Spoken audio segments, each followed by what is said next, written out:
حضرت عبداللہ بن عباس رضی اللہ عنہما فرماتے ہیں کہ نبی اکرم صلی اللہ علیہ وآلہ وسلم نے ارشاد فرمایا، تورات میں لکھا ہوا ہے جو شخص اپنی عمر لمبی اور رزق وسیع کرنا چاہتا ہے اس کو چاہیے کہ وہ رشتہ داروں سے تعلقات قائم رکھے۔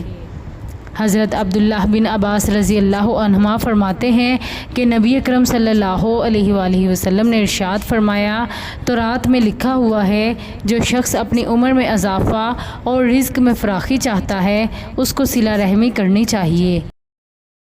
حضرت ابو ہریرہ رضی اللہ عنہ فرماتے ہیں، میں نے عرض کی، یا رسول اللہ صلی اللہ علیہ وآلہ وسلم، میں جب آپ کا دیدار کر لیتا ہوں تو میرے دل کو قرار آ جاتا ہے، میری آنکھیں ٹھنڈی ہو جاتی ہیں، آپ مجھے ہر چیز کے بارے میں بتائیے۔ آپ صلی اللہ علیہ وآلہ وسلم نے فرمایا، ہر چیز پانی سے بنائی گئی ہے۔ آپ فرماتے ہیں، میں نے کہا مجھے کوئی ایسا کام بتا دیجئے کہ اگر میں اس پر عمل کروں تو جنت میں جاؤں۔